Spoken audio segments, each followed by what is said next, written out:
देखिए, इस वीडियो में मैं आपको मास्टरबेशन की ईस्टर्न फिलॉसफी के बारे में एक दो चीजें बताऊंगा।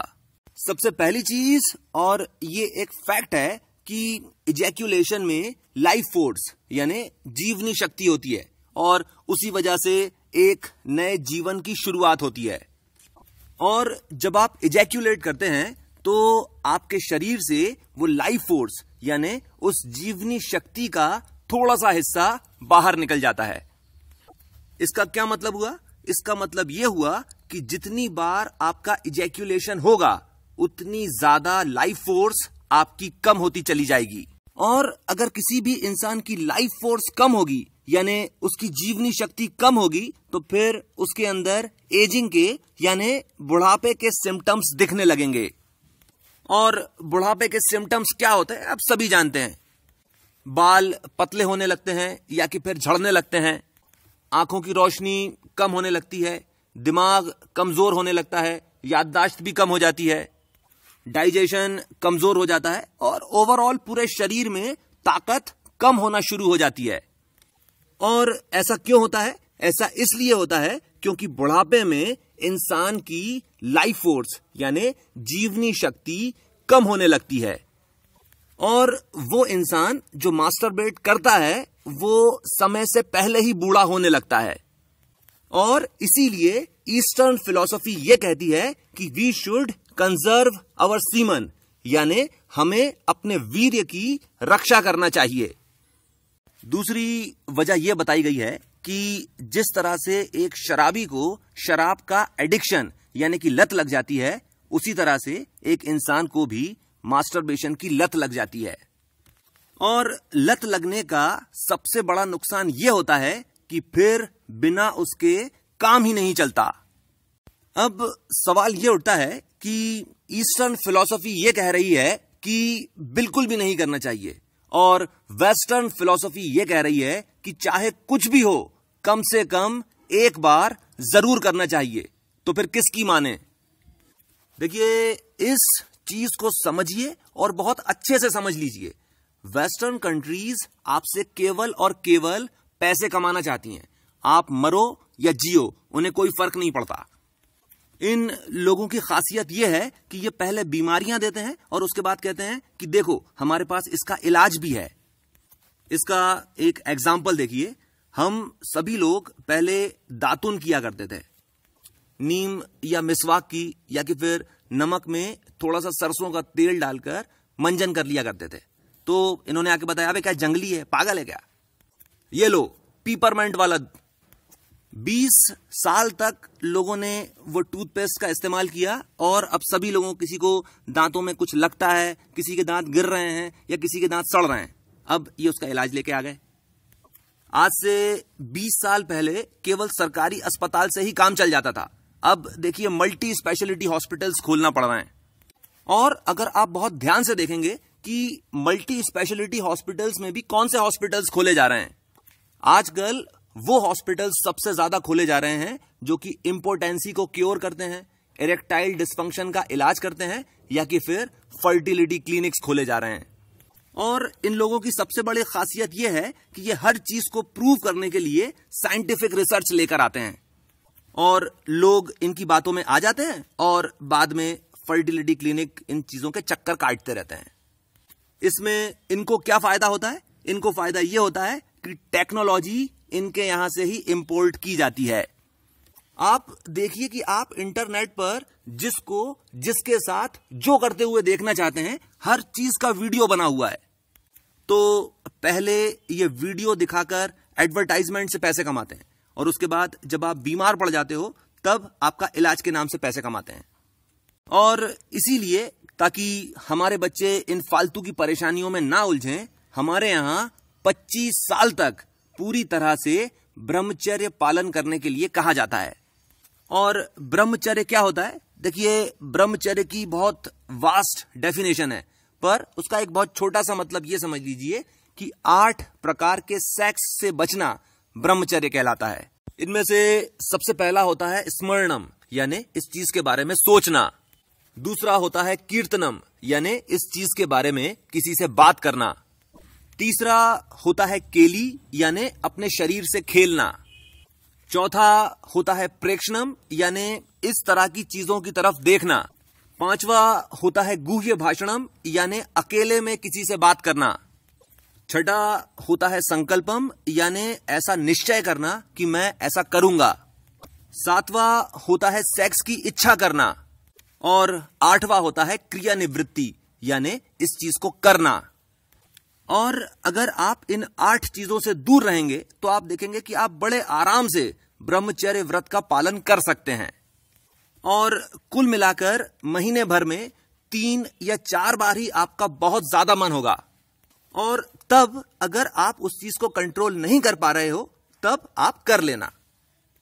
देखिए, आप जब इन 8 प्रकार के सेक्स से दूर रह रहे हैं और उसके बाद जब आपकी इच्छा हो रही है तो ये एक नेचुरल इच्छा है और इसका सम्मान किया जाना चाहिए। पर अगर ये इच्छा कोई बाहरी कारणों से यानी कुछ गंदा साहित्य पढ़ने से या कि फिर गंदे चित्र या कि फिर गंदी फिल्में देखने से ये इच्छा पैदा हो रही है तो वो एक्सटर्नल रीजंस हैं और उनको अवॉइड करना चाहिए। उस समय आपकी बॉडी उस चीज को डिमांड नहीं कर रही है, वो आपकी बॉडी का रिक्वायरमेंट नहीं है। और इसीलिए अगर आप इन 8 तरह के सेक्स से बचेंगे तो अपने आप ही आपकी फ्रीक्वेंसी बहुत कम हो जाएगी और आपको किसी भी चीज की चिंता करने की जरूरत नहीं रह जाएगी। अब सवाल ये उठता है कि 3-4 बार भी क्यों?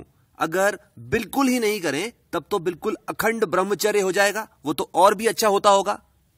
पर जब आप इस तरह से ठान कर बैठ जाते हो तब आप संयम से काम नहीं ले रहे हो, आप उस इच्छा का दमन कर रहे हो।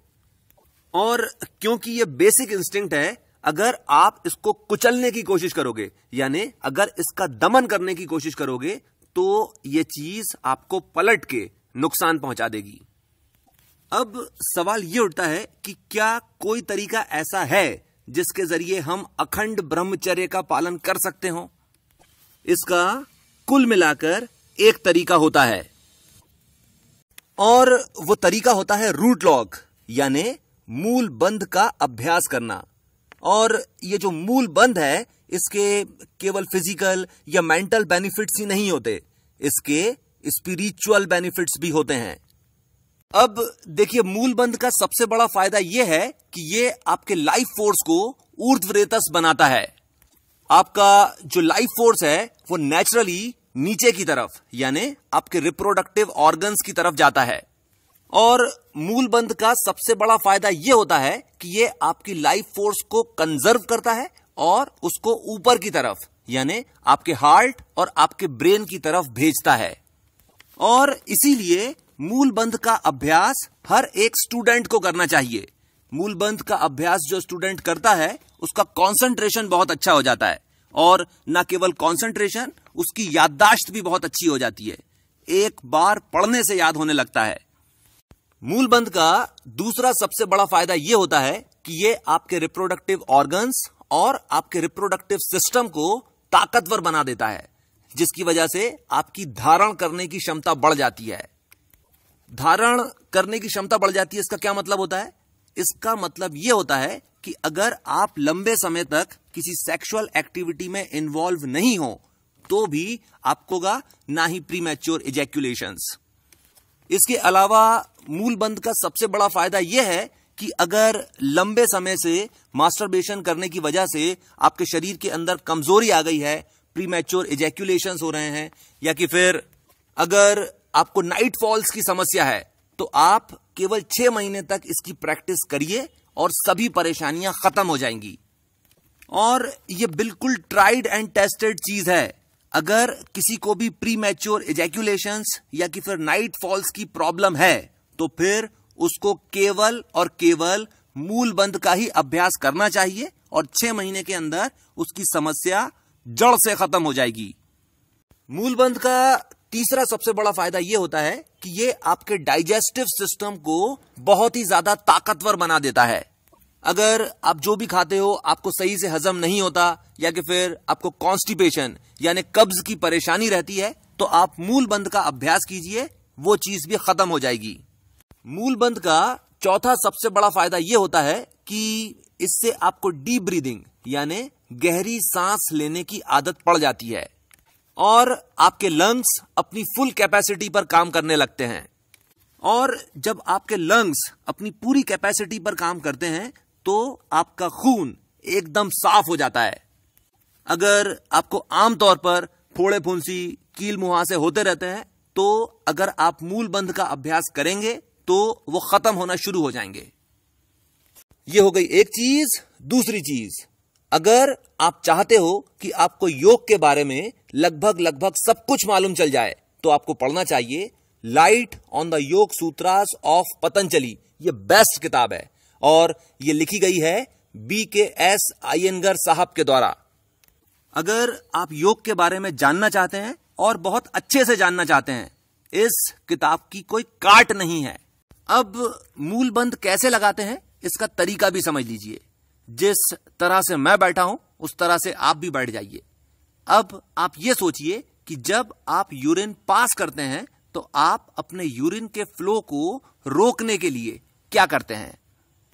आप अपने स्फिंक्टर यानी आप अपनी रेक्टल मसल्स को स्क्वीज करते हैं और अपनी रेक्टल मसल्स को स्क्वीज करना और उसको उसी पोजीशन में रोके रखना मूल बंध कहलाता है। शुरुआत 1 मिनट से करते हैं और जैसे जैसे आपकी ताकत बढ़ती चली जाती है वैसे वैसे इसकी ड्यूरेशन भी बढ़ाते चले जाते हैं।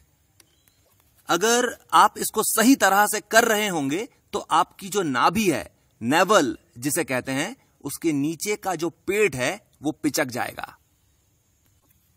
अब ये जितनी भी बातें मैंने कही हैं ये ईस्टर्न फिलॉसफी है और अगर आप ईस्टर्न फिलॉसफी को बहुत अच्छे से समझना चाहते हो तो आपको स्वामी विवेकानंद जी की ये 8 किताबें, जिनके अंदर स्वामी विवेकानंद जी ने जितना कुछ भी लिखा है सब कुछ कंपाइल किया हुआ है, जरूर पढ़ना चाहिए।